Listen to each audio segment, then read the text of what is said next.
ملائكته يصلون يا أيها الذين آمنوا صلوا عليه وسلموا تسليما اللهم صل على سيدنا محمد وعلى آل سيدنا محمد بارك وسلم اللهم صل على سيدنا محمد وعلى آل سيدنا محمد بارك وسلم اللهم صل على سيدنا محمد وعلى آل سيدنا محمد بارك وسلم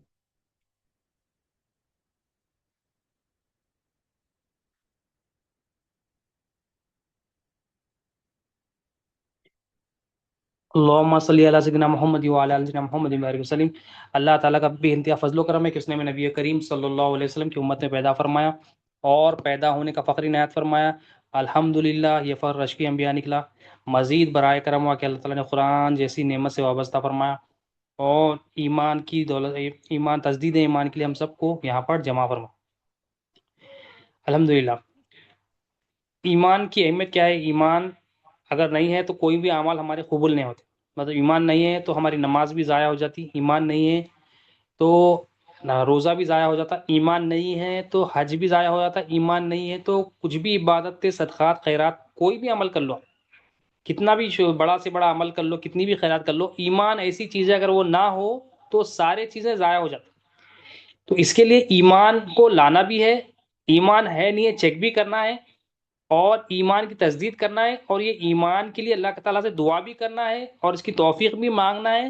اور یہ جو اللہ والے بھی جو بار بار دعا کرتی ہے، اللہ ہمارا خاتمہ خیر پہ کر، خاتمہ ہمارا ایمان پہ کر، یہ بار بار یہ ہماری ہر نماز میں دعا ہونا چاہیے، کیونکہ ایمان اہم اہم چیز ہے۔ اگر زندگی بھر نیکیاں پہ نیکیاں کرے، اللہ نہ کرے، زندگی بھر نیکیاں کرے اور آخری لمحہ ہمارا کسی بندے کا ایمان پہ نہ ہو تو اس کی پوری زندگی کی محنت ضائع ہو جائے گی، کیونکہ ایمان پر خاتمہ ہی بار بار اللہ والے نیک بندے صحابہ اکرام یہی ان کی نیت ہوتی تھی، بار بار یہ کرتے تھے کہ ان کے پاس زمین آسمان کے برابر نیکیاں ہوتی، بڑے بڑے مرتبے والے ہوتے، مگر ان کی یہی کوشش ہوتی کہ مولا، ان کی یہی دعا ہوتی، اپنے آپ سے اللہ سے خود بھی دعا کرتے اور دوسروں سے بھی دعا کراتے کہ میرے لیے دعا کرے کہ اللہ میری مغفرت کر دے، اللہ مجھے بخش دے۔ تو یہ دعا ایمان و اولیاء اللہ بھی ہمارے کو یہی سکھاتے کہ ایمان کی پہلے تو ایمان ہمارے کو معلوم ہونا چاہیے۔ اب ایمان کے معنی کیا ہے؟ ایمان کے معنی ہے جاننا۔ کیا جاننا؟ یہ جاننا کہ ہماری ہر حاجت پوری ہو رہی ہے تو صرف اللہ تعالیٰ سے، ہماری ہر جو ضرورت ہے پوری کرنے والا صرف اللہ تعالیٰ، ہماری ہر کام کا جو ہو رہے ہیں، ہمارے رزق کا انتظام ہو، صبح سونے کا انتظام ہو، آفس نوکری پہ جانے کا انتظام ہو، بزنس کرنے کا انتظام ہو، رات میں سونے کا انتظام ہو، کھانا کھانے کا انتظام ہو، ہاتھ کو اٹھانا جھکانے کا انتظام ہو، گاڑی چلانے کا انتظام ہو، سانس کا انتظام ہو، اندر کا ہزاروں جو نا نعمتیں جو ہمارے اندر ہے وہ نعمتوں کو چلانے کا انتظام ہو، باہر کی جو کائنات چل رہی ہے اس کا انتظام ہو، یہ ایمان ہمارا ہونا کہ اس کا چلانے والا، اس کا کرنے والا، اس کا کفیل کارساز صرف اور صرف اللہ ہے۔ اور یہ بولنا بھی نہیں ہے، پھر جب یہ بندہ بولتا ہے تو اس کی اطاعت میں بھی لگ جاتا، اس کے علاوہ کسی کی بات اس کو سنائی نہیں دیتی، اس کے علاوہ کسی کو نہیں دیکھتا ہے نہیں، کیونکہ وہ جب دیکھ لیتا ہے بندہ کہ ایمان اس کے اندر آ جاتا ہے کہ میری تمام حاجت تو صرف اور صرف اللہ تعالیٰ سے ہونی ہے، میری تمام ضرورت تو صرف اللہ تعالیٰ سے ہونی ہے، اللہ تعالیٰ ہی میرا مالک ہے، اللہ تعالیٰ ہی میرا رازق ہے، اللہ تعالیٰ ہی مجھے قوت دینے والا ہے، اللہ تعالیٰ ہی مجھے ارادہ دینے والا ہے، تو بندہ اسی کی سنتا، اسی کے تحت چلتا، اسی کے لیے بولتا، اسی کو دیکھتا، اسی کو سنتا، ہر چیز میں اس کی مرضی کو رکھتا۔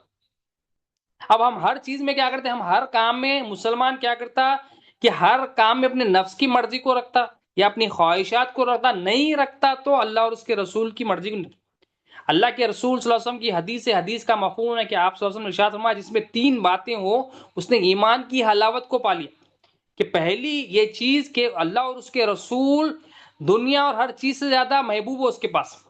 تو ہم دیکھیے پہلی چیز میں ہم فٹ ہوتے نہیں ہوتے کہ دنیا کی ہر چیز سے زیادہ اللہ اور اس کے رسول عزیز ہونا، یہ پہلی علامت ہے اگر بندے کے اندر ہے تو ایمان کی حلاوت کو جو بندہ پا لیتا ہے اس کے اندر یہ پہلی فرسٹ نشانی اس کے اندر ہوتی ہے۔ ایک نشانی، 3 نشانیوں میں سے یہ ہے کہ اللہ اور اس کے رسول ہی ہر چیز سے زیادہ عزیز، محبوب، بلاؤڈ رہتے اس کے پاس، اتنی اللہ اور اس کے رسول ہی ہمیشہ پریورٹی رہتے۔ اب مثال کے طور پر آپ کو صبح کے لیے نماز کے لیے اٹھنا ہے، فجر کے لیے اٹھنا ہے، ہم کیا پریورٹی دیتے؟ ہم پریورٹی اپنی نیند کو دیتے۔ اب ہمارے پاس کیا ہے، ہمارا نفس کیا کرتا ہے؟ نیند کو پریورٹی دیتا۔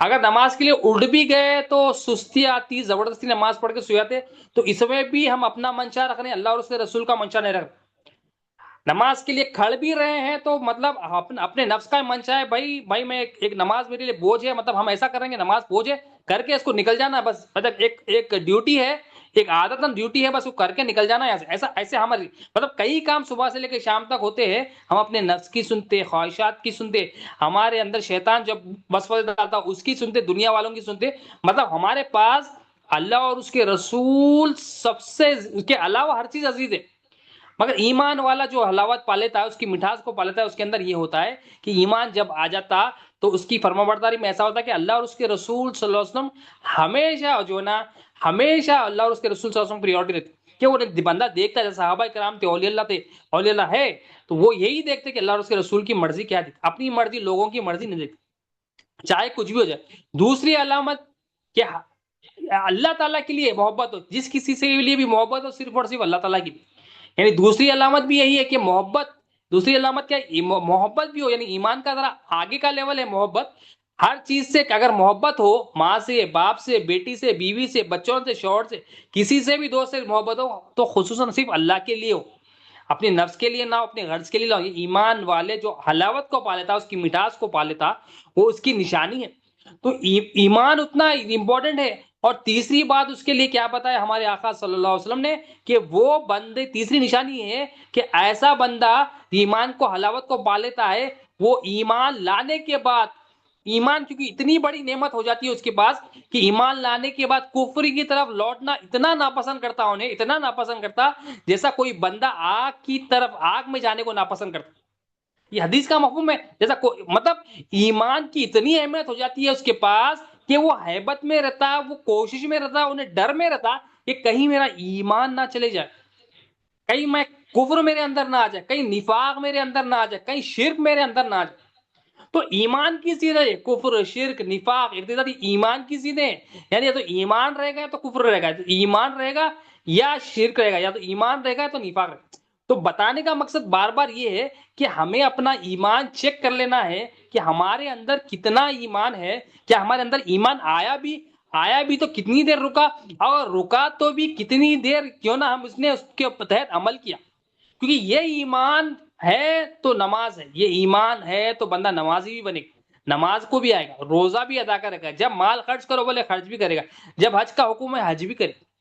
ایمان کے معنی کیا ہے؟ جاننا، نہیں جانے تو کیا ہوتا، اللہ تعالیٰ قرآن میں بتا رہے، نہیں جانے تو کیا ہوتا، نہیں جانے تو اللہ تعالیٰ فرمانے سورہ رعد آیت نمبر 16 میں اللہ تعالیٰ فرمانے اے پیغمبر صلی اللہ علیہ وسلم ان سے پوچھو کہ آسمان اور زمین کا پروردگار کون ہے، تو وہ کیا کہیں گے؟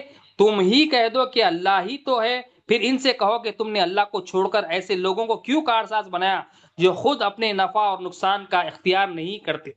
یعنی یہاں پر ان لوگوں کے بارے میں کہا گیا ہے محبوب صلی اللہ علیہ وسلم ان سے پوچھو کہ آسمان اور زمین کا پروردگار کون ہے، آسمان اور زمین کی پرورش ہو رہی ہے، آسمان سے بارش ہو رہی، تو یہ اللہ تعالیٰ آسمان سے بارش برسا رہے، زمین کو جو ہے نا ہرا بھرا کر دے رہے، سمندر اس میں ہے، زمین اس میں ہے، نباتات اس میں ہے، جمادات اس میں ہے، تمام کائنات اللہ تعالیٰ چلائیں۔ تو اللہ تعالیٰ فرمائے بندوں سے پوچھو اے محبوب کہ یہ ان سے پوچھو کہ یہ آسمان کا رب کون ہے، پرورش کرنے والا، زمین کا پروردگار کون ہے، تو وہ تو کیا کہیں گے؟ تم ہی کہہ دو کہ اللہ ہی تو ہے۔ مطلب ہم بھی کہتے ہیں نا بھائی اللہ مالک ہے، بھائی اللہ مالک ہے، بھائی اللہ مالک ہے، زبان سے بولنا الگ ہے، اللہ رازق ہے زبان سے بولنا الگ ہے، مگر دل میں کیا ہے ہمارے، وہ امپورٹنٹ ہے، کیونکہ ایمان کا تعلق صرف زبان سے نہیں، ایمان کا تعلق زبان سے بھی ہے اور دل سے بھی ہے، زبان سے اقرار اور دل میں تصدیق کہ میرا رازق، میرا حاجت روا، میرا کفیل و کارساز، میری تمام ضرورتوں کو پوری کرنے والا، میرے ہر کام معاملات کو سنوارنے والا صرف اور صرف اللہ، یہ ایمان ہو۔ پھر ان سے کہہ دو کہ تم نے اللہ کو چھوڑ کر ایسے لوگوں کو کیوں کارساز بنایا جو خود اپنے نفع اور نقصان کا بھی اختیار نہیں کرتے۔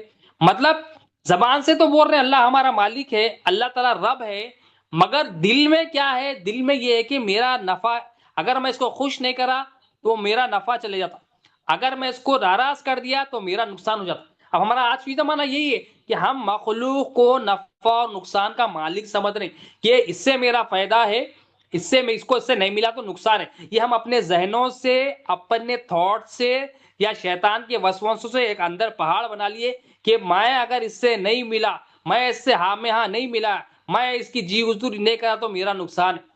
یا ہمارے اندر یہ رہتا کہ انہیں اس کے ساتھ ہی کام کرا تو میرے کام ہوتے ورنہ نہیں ہوتے.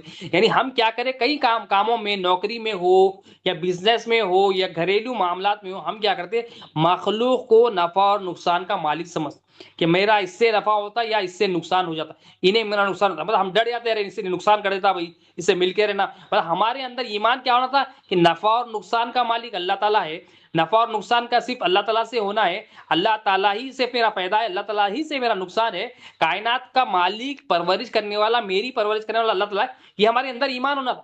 مگر ہم زبان سے بول رہے اللہ مالک ہے، مگر ہمارے دل کی اگر کیفیت دیکھیے، کوئی مصیبتیں آ جائے تو ہم کیا کرتے ہیں، ارے میرا فلاں دوست ہے، اس سے میرا فائدہ ہو جاتا، اس کے بعد چلے جاتا. فلاں کام ہے، ایک کام آپ کا کام کر رہے ہیں، آپ جاب کر رہے ہیں، بزنس کر رہے ہیں، کام نہیں بن رہا تو آپ کے دل میں کیا آتا ہے، فوراً آپ دیکھیے، آپ اپنا خود جائزہ لے کہ دل میں یہ آتا ہے کہ فلاں سے میں مدد لیتا ہوں، فلاں ہوتا تو کام ہو جاتا تھا، فلاں کو کال کر لے تو میرا کام ہوتا. پہلا جو تھاٹ ہمارا کیا ہے، اللہ تعالیٰ کی طرف نہیں جاتا. کوئی مصیبت آئے تو ہمارا تھاٹ، صحابہ کرام کیا تھا، مولا کی طرف رجوع ہوتے، اولیاء اللہ کے پاس کیا تھا کہ وہ مولا کی طرف رجوع ہوتے، مولا کی کام آیا ہے، بس میری مدد فرما تیری طرف رجوع ہونے میں، میری مدد فرما دل کے سکون کے لیے، میری مدد فرما تیری یاد میں، یہ کام کے ساتھ ساتھ تیری یاد میں لگا ہوا. اور ہم کیا کرتے کہ ہم نفع اور نقصان کو سمجھ کے الٹا ہمارا کام کیا ہوتا، ان سے رجوع ہوتے، ان سے امیدیں لگاتے، ان سے خوف لگاتے، تو ہمارا کام بننے کا بگڑتے رہتا. کیوں؟ کیونکہ ہم نے غلط بھروسہ رکھا. اللہ پہ جو بھروسہ کرنا تھا مخلوق. اب مثال کے طور پر صحابہ کرام کا ایک واقعہ رکھتے ہیں کہ حضرت ابو ذر غفاری رضی اللہ تعالیٰ عنہ، آپ صحابی رسول ہے، نبی کریم صلی اللہ علیہ وسلم کے خاص غلام ہیں. ایک مرتبہ جنگ تبوک کے لیے نبی کریم صلی اللہ علیہ وسلم اپنے ساتھیوں کے ساتھ تبوک کے جو میدان میں، جو جنگ تبوک جہاں ہونا تھا، وہاں پر آپ صلی اللہ علیہ وسلم تشریف فرما ہو. آپ پیچھے رہ گئے، مگر آپ کی بھی نیت تھی کہ میں نبی کریم صلی اللہ علیہ وسلم سے جلد جا کر ملوں. مگر آپ کے پاس جو سواری تھی، وہ سواری اونٹنی جو سواری تھی وہ کمزور ہو گئی تھی، وہ جو نا ضعیف ہو گئی تھی. آپ کے پاس اسباب تھے، مگر آپ کے پاس کمزوری کی وجہ سے آپ نے یہ ارادہ کیا کہ میں کچھ دن کے بعد یہاں رہوں گا اور اپنی جو سواری ہے اونٹنی کو، اس کو تیار کروں گا، پھر نبی کریم صلی اللہ علیہ وسلم کے چہرے انور کو جا کے دیکھوں گا. آپ کی یہ کیا نیت تھی، آپ کا مقصد کیا تھا؟ اللہ اور اس کے رسول کی. انسان کا مقصد، صحابہ کرام کا مقصد، اولیاء اللہ کا مقصد کیا ہے کہ اللہ اور اس کے رسول کی رضا. کہ ہر چیز سے زیادہ کیونکہ ایمان کی حلاوت پانے والا کیا رہتا ہے، پہلی چیز کیا رہتی ہے اس کا، یہ کہ اللہ اور اس کے رسول صلی اللہ علیہ وسلم ہر چیز سے زیادہ، دنیا کی ہر چیز سے زیادہ عزیز ہوتی.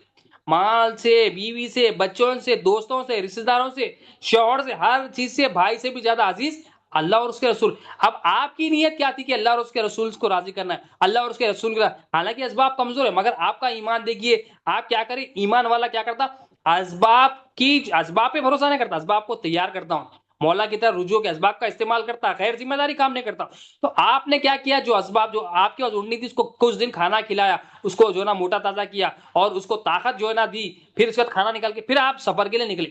گرم گرم دھوپ میں جو ہے نا، پہاڑوں میں، ریت میں، آپ جو ہے نا ایسے موسم میں، عرب کے موسم میں، آپ مدینہ منورہ سے آپ نکلنا ہے، سمجھیے آپ تبوک کی طرف، تو کیسا موسم ہوگا سوچیے. آپ اب اونٹ پہ نکلیے، آپ کچھ دن جب گزرے، کچھ دیر گزری، تو آپ کا جو راستے میں ہوا کیا کہ آپ کا جو اونٹ تھا، وہ اونٹنی تھی، اس کا ایک پیر جو نا لنگڑی ہو گئی، مطلب ایک ٹانگ اس کی ٹوٹ گئی. مطلب جو اسباب سے اختیار کرنا تھا، اختیار کر کے تو جا تو رہے ہیں، مگر راستے میں کیا ہے، راستے میں آپ کی اونٹنی کا ٹانگ ٹوٹ گئی. اب ہمارا کیا ہوتا ہے، ہمارے پاس اگر راستہ، ہم کسی چیز پہ بھروسہ کرتے ہیں، تو وہ ہمارا اتنا بھروسہ اس پہ رہتا ہے کہ مسلمانوں کا آج یہ حال ہے کہ ہم کسی چیز پہ بھروسہ کر لیتے ہیں، اسباب پہ اتنا بھروسہ کرتے ہیں، اسباب چلے گئے تو ہم نا امید ہو جاتے، ہم مایوس ہو جاتے. مطلب ہمارا مقصد، ہماری منزل جو نا مقصد پہ نہیں رہتی، ہماری جو سوچ ہے، ہماری نظر مقصد پہ نہیں رہتی، اسباب پہ رہتی. صحابہ کی نظر کیا ہوتی ہے، اسباب پہ نہیں ہوتی ہے، مسبب الاسباب پہ ہوتی ہے، اور اس کے محبوب صلی اللہ علیہ وسلم پہ ہوتی ہے، اللہ اور اس کے رسول پہ نظر ہوتی ہے. اب اسباب کمزور ہو جائے یہ مسئلہ نہیں ہے، اسباب کمزور ہو جائے یہ مسئلہ نہیں ہے، ایمان کمزور نہیں ہونا. ریسورسز کمزور ہو جائے یہ مسئلہ نہیں ہے، محبت کمزور نہیں ہونا. ریسورسز زندگی سے چلے جائے یہ مسئلہ نہیں ہے، مقصد پہ نظر نہیں ہٹنا. تو وہ حضرت ابو ذر غفاری رضی اللہ تعالیٰ عنہ، آپ کی نظر کہاں ہے، اللہ اور اس کے رسول کے پاس. آپ کی نظر کیا ہے، اللہ اور اس کے رسول صلی اللہ علیہ وسلم کی غلامی میں. آپ کی نظر کیا ہے، نبی کریم صلی اللہ علیہ وسلم کا چہرے انور کا دیدار. کیونکہ تمام صحابہ کرام کا یہ تھا کہ سرکار دو عالم صلی اللہ علیہ وسلم کی بارگاہ میں آنا، آپ کے چہرے انور کا دیدار کرنا، کیونکہ یہی ان کے دل کا سکون تھا. کیونکہ یہ آپ صلی اللہ علیہ وسلم کو دیکھنا ہی آپ کی روح کی غذا تھی صحابہ کرام. تو حضرت ابو ذر غفاری رضی اللہ عنہ بھی بار بار تڑپ رہی, مقصد منزل نظر میں تھی. اب یہاں اونٹنی کا پیر ٹوٹ گیا, اب آگے نہیں جا سکتے, مگر آپ کا ایمان قوی تھا, آپ کی محبت قوی تھی, آپ کی نظر مقصد پہ تھی, اسباب پہ نہیں تھی. وہاں پر اونٹ کو اور اونٹنی کو رکھا, اپنے پیٹھ پر مال کو رکھ لیا, جو بھی تھوڑا بہت سامان تھا وہ رکھ لیا, اور گرم گرم جو ہے نا ریت پر دھوپ میں پہاڑوں کے جو علاقے میں ہے اتنی شدید گرمی میں نکل پڑے. مطلب بات کیا ہے یہاں پر آپ سکھا رہے ہیں کہ بندے کی نظر مقصد پہ ہونا ہے, مقصد کو حاصل کرنے تک راستے میں مصیبتیں آئیں گی, راستے میں کوئی اسباب آئیں گے, مگر اس کے اوپر نیچے ہونے سے ہماری نظر منزل سے نہیں ہٹنا, ہماری نظر مقصد سے نہیں ہٹنا. اب ہمارا مقصد کیا ہے؟ وما خلقت الجن والانس الا لیعبدون, کہ ہم نے انسان اور جنات کو اپنی پہچان کے لیے پیدا کیا. ہمارا مقصد ہمیں نہیں معلوم کہ اللہ کو جاننے کے لیے, اللہ کو پہچاننے کے لیے پیدا کیا, ہمیں مقصد نہیں معلوم. اگر مقصد معلوم بھی ہے تو معلوم کرتے ہوئے بھی ہم جو ہے نا راستہ جو ہم طے کر رہے ہیں, یہ ہمیں تکلیفیں ہو رہی, اگر ہمیں مصیبتیں ہو رہی تو ہم اسی میں اپنی زندگی گزار. صحابہ کرام منزل معلوم ہو گئی, مقصود معلوم ہو گیا, تو کرے کیا؟ اسباب کو اختیار کرے, برابر اختیار کرے, مگر نظر منزل پہ تھی تو ان کو کوئی رکاوٹ نہیں ہے. اونٹنی کا پیر ٹوٹ گیا, رکاوٹ نہیں آئی, اور ان کے ایمان میں اضافہ ہوا, کیونکہ ان کا ایمان کیا تھا؟ میری حاجت اللہ پوری کرنے والا ہے, میری حاجت اونٹنی پوری نہیں کرنے والا. جب سفر سے نکلے تو سفر کی دعا پڑھے, پاکی کی دعا کرے, سبحان الذی سخر لنا, کہ مولا تیری ذات پاک ہے, تو نقص و زوال سے پاک ہے, ہر کمزوری سے پاک ہے, تو ہی میرا کفیل و کارساز ہے. یہ استظہار کے ساتھ, یہ ایمان کے ساتھ, یہ محبت کے ساتھ, یہ عشق کے ساتھ نکلے, تو ان کے دل میں یہ نہیں تھا کہ میں سواری سے جاؤں گا, ان کے دل میں یہ تھا کہ میں اللہ سے جاؤں گا, اللہ لے کے گیا تو جاؤں. اب ہم ہماری منزلیں, ہماری جو بھی کوششیں ہیں, ہم کچھ بھی حاصل کرنا چاہتے ہیں, ہم دیکھیں کہ ہمارے اندر عقیدہ کیا ہے. ہم کہیں جانا چاہتے ہیں, کچھ پانا چاہتے ہیں, تو عقیدہ کیا ہے ہمارا؟ اللہ پر عقیدہ ہے یا اسباب پر عقیدہ ہے؟ اللہ پر عقیدہ ہے یا اپنی صلاحیتوں پر عقیدہ ہے؟ اللہ پر عقیدہ ہے یا اپنی ڈگریوں پر عقیدہ ہے؟ اللہ پر عقیدہ ہے یا اپنے جو ہے نا ڈگریز پہ, صلاحیتوں پہ, پوزیشن پہ عقیدہ ہے, یا اپنے ریفرنسوں پہ عقیدہ ہے؟ یہ اسباب ہے, اس کو اختیار کرنا ہے, مگر یہ ہمارا حاجت روا نہیں ہے. تو آپ سفر کے لیے نکلے, سمجھے آپ گرمی میں اتنے دن کا سفر طے کرے. نبی کریم صلی اللہ علیہ وسلم تبوک کے میدان میں صحابہ کرام کے ساتھ ہے. صحابہ کرام نے, آپ ایک میں سے کسی نے دیکھا کہ یا رسول اللہ صلی اللہ علیہ وسلم, ایک اکیلا کوئی شخص دور وہاں سے چلتا ہوا آ رہا ہے. دیکھیے اتنی دور سے چلتے ہوئے آ رہے ہیں, اور صحابہ کرام وہ نظارہ سرکار دو عالم صلی اللہ علیہ وسلم کی بارگاہ میں پیش کرتے, تو ہمارے آقا صلی اللہ علیہ وسلم فرماتے ہیں ضرور وہ ابو ذر ہوں گے. عاشق کے قدموں کی آہٹ کو سرکار دو عالم صلی اللہ علیہ وسلم جانتے. ہمارے آقا صلی اللہ علیہ وسلم کو اللہ تعالیٰ نے ایسا علم دیا کہ نبی کریم صلی اللہ علیہ وسلم ہر عاشق کے دل کی کیفیت کو جانتے. تو ہمارے آقا صلی اللہ علیہ وسلم نے فرمایا ہاں ضرور ابو ذر ہوں گے, ضرور ابو ذر ہوں گے. یعنی آپ صلی اللہ علیہ وسلم کو, مطلب جس کے پاس جتنا ایمان ہوگا, جتنی محبت ہوگی, جتنی غلامی ہوگی, اللہ اور اس کے رسول صلی اللہ علیہ وسلم کے پاس اس کی قدر ہوگی. بے ایمانوں کی قدر اللہ اور اس کے رسول کے پاس نہیں. بے ایمانوں کی قدر دنیا داروں کے پاس آتی ہے, مگر اللہ اور اس کے رسول کے پاس ایمان والوں کی قدر. اس لیے ایمان ضروری ہے. ایمان کیا ہے؟ جاننا. کیا جاننا؟ لا الہ الا اللہ محمد رسول اللہ صلی اللہ علیہ وسلم. نبی کریم صلی اللہ علیہ وسلم پھر آپ صلی اللہ علیہ وسلم اپنے خود جو ہے نا قیام کی حالت میں آگے, آپ صلی اللہ علیہ وسلم نے مخاطب ہو کر پھر فرمایا اے ابو ذر خوش رہو, اے ابو ذر خوش رہو. مطلب یہاں پر خوشی کی نیوز سنائی, مطلب آپ کی تعریف کی کہ تم اسباب کو جو نا اسباب کو بھی اختیار کرے. اسباب چلے گیا تو ہار نہیں مانے, اپنی منزل اور مراد کو آئے, اللہ اور اس کے رسول کو راضی کرنے کے لیے آئے, تم اپنی منزل پر ڈٹے رہے. اے ابو ذر خوش رہو. تمہارا مطلب آپ کے ایمان کی سلامتی, آپ کے ایمان کی خوشخبری آپ کو بھی سنا رہی اور تمام صحابہ کرام کو بھی سنا رہی. کیا ایمان والے, مطلب اتنی محبت اللہ اور اس کے رسول کے لیے کہ کچھ بھی نہیں ہے مگر نکل گئے. ہم ہر چیز ہوتے ہوئے بھی, مسلمان کا کیا ہے, ہر چیز ہوتے ہوئے بھی ہم شکوا کرتے, شکایت کرتے. کھانا بھی ہے تو اس میں شکایت کرتے, نوکری بھی ہے تو اس میں شکایت کرتے, مطلب بزنس بھی ہے اس میں بھی ناشکری کرتے. مطلب ہر چیز میں ہم صبح سے لے کے شام تک ہم اپنا جائزہ لیں, میں اپنا جائزہ لیتا ہوں کہ ہمارے اندر ناشکری بھری ہوئی ہے. وہ صحابہ کرام کے پاس کچھ بھی نہیں تھا, مگر ان کے پاس ایمان کی دولت تھی. کسی کے پاس مال کی دولت تھی, کسی کے پاس مال کی دولت نہیں تھی, مگر ہر ایک کے پاس ایک دولت تھی. وہ دولت کا نام ہے دولت ایمان, وہ دولت کا نام ہے دولت محبت, وہ دولت کا نام ہے دولت عشق, وہ دولت کا نام ہے وہ دولت بندگی. مطلب وہ بندگی کی دولت تھی, وہ اطاعت کی دولت ان کے پاس تھی. تو آپ صلی اللہ علیہ وسلم دیکھ کر فرماتے ہیں کہ اے ابو ذر خوش رہو, تم دنیا میں تنہا رہو گے، یہاں سے رخصت بھی ہوگے تو تنہائی سے، اور حشر میں بھی اٹھو گے تو تنہائی اٹھو، مطلب آپ کی ایک الگ کیفیت تھی، زہد کا معاملہ تھا آپ کا، بہت دنیا سے کنارہ کشی فرماتے تھے. تو مگر نبی کریم صلی اللہ علیہ وسلم نے آپ کو خوشخبری دلائی، مطلب آپ کے واقعیت سے یہ بتانا ہے، مقصد ہے کہ نبی کریم صلی اللہ علیہ وسلم کے ہر غلام کی آپ صلی اللہ علیہ وسلم نے ایسی ٹریننگ کی، ان کے قلب میں لا الہ الا اللہ کو ایسا بیج بو دیا کہ ہر صحابی رسول کا واقعہ لے لو، چھوٹی سے چھوٹی ان کی زندگی کے لمحات لے لو، نبی کریم صلی اللہ علیہ وسلم کے ہر صحابی رسول کے چھوٹے چھوٹے ہر غلام کا واقعہ لے لو آپ، اس میں ایمان کی خوشبو ہوگی. اتنے سال کے بعد بھی آپ کو اللہ تعالیٰ ہمیں یاد کرا رہے ہیں کہ اے میرے محبوب کے غلام ابو ذر کی ایمان کی کیفیت یہ ہے کہ اس کا بھروسہ صرف مجھ پر تھا، اور اس کی منزل اللہ اور اس کے رسول تھی، اس کے علاوہ کچھ بھی. تو ایمان کی حلاوت پانے والے، اب یہ لوگ تو اتنا ہائی لیول چلے گئے، ہم کو اتنا ہائی لیول جانے کی ہم جا بھی نہیں سکتے، مطلب دنیا کے پورے اولیاء بھی مل گیا تو ایک صحابی رسول کے پیروں کی قدموں کی دھول بھی نہیں پہنچ سکتے، مگر وہ لوگ اتنا لیول تک پہنچا کہ وہ ایسی روح تھی، اللہ تعالیٰ ایگزامپل سیٹ کر دیا ہم کو کہ وہ کچھ نہیں ہونے کے باوجود بھی اتنا ہائی لیول ان کا ایمان اور اتنی محبت، اتنا عشق اللہ اور اس کے رسول کے ساتھ تھا کہ اس کو حاصل بھی کرے، اس کو قائم بھی کرے، اور اتنا قائم کرنے کے بعد بھی یہ ان کے پاس ڈر ہوتا کہ شاید میرا کہیں ایمان نہ چلے جائے، یہ ہیبت ان کو. نبی حضرت عائشہ صدیقہ رضی اللہ عنہ آپ کا مرتبہ ام المومنین ہے، ایک مرتبہ نبی کریم صلی اللہ علیہ وسلم سے آپ دعا فرماتے یا گزارش فرماتے یا رسول میرے لیے دعا فرمائی کہ اللہ مجھے بخش دے، اللہ میری مغفرت فرمائے. اتنے بلند مرتبے والے حضرت ام المومنین ہماری اما جان ام المومنین سیدہ عائشہ صدیقہ رضی اللہ تعالیٰ عنہ، اتنے بلند مقام ہونے کے بعد بھی آپ کی فکر کیا ہے کہ اللہ دعا فرمائیے، اپنے اعمال کو سائڈ میں رکھ دیا، اپنی کوششوں کو سائڈ میں رکھ دیا. تو ایمان والے کا کیا رہتا ہے، کوششیں کرتا ہے مگر کوششوں کو سائڈ میں رکھ دیتا ہوں، اللہ کے فضل پہ اس کے نظر رہتی ہے، اللہ سے امید اور خوف ہوتا ہے، اس کو ڈر رہتا ہے کہ کہیں میرے اندر، کیونکہ ایمان والا کیا ہوتا ہے اس حلاوت پانے والا کہ اس کو ہیبت ہوتی ہے کہ جیسا سرکار نے فرمایا کہ اس کو ایمان کے بعد کفر میں آنا اتنا ناپسند ہے، اتنا ناپسند ہے جیسا کسی کو آگ میں جانا ناپسند. کوئی آگ میں جانا نہیں چاہتا، کوئی بھی انسان جانا نہیں چاہتا، مگر اسی طرح ایمان والا کفر کی طرف لوٹنا نہیں چاہتا. ایمان والا یہ نہیں چاہتا کہ میرے اندر کہیں کفر آئے، مگر ہمارا حال یہ ہو گیا ہے کہ ہم ہر کام جو کافر کرتا ہے، جو منافقین کرتے ہیں، جو دنیا دار کرتے ہیں، اس کی طرف ہمارا دل کھینچتا ہے. اللہ تعالیٰ سے دعا ہے اللہ تعالیٰ ہمیں ایمان کی دولت سے نوازے، اللہ تعالیٰ سے دعا ہے ہمیں ایمان کی تجدید میں آسانی دے، ایمان حاصل کرنے میں آسانی دے، ہم سب کا خاتمہ خیر پہ کرے. اس میں بولنے سننے سے زیادہ عمل کی توفیق عطا فرما، ہر دو کے عمل میں اخلاص عطا فرما، ہماری حاضری کو قبول فرما.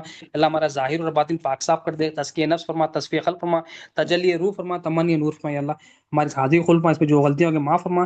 ان اللہ و ملائکتہ یصلون علی النبی ایھا الذین آمنوا صلوا علیہ وسلموا تسلیما. اللهم صل علی سیدنا محمد وعلی آل سیدنا محمد وبارک وسلم. سبحان ربک رب العزۃ عما یصفون وسلام علی المرسلین والحمد للہ رب العالمین.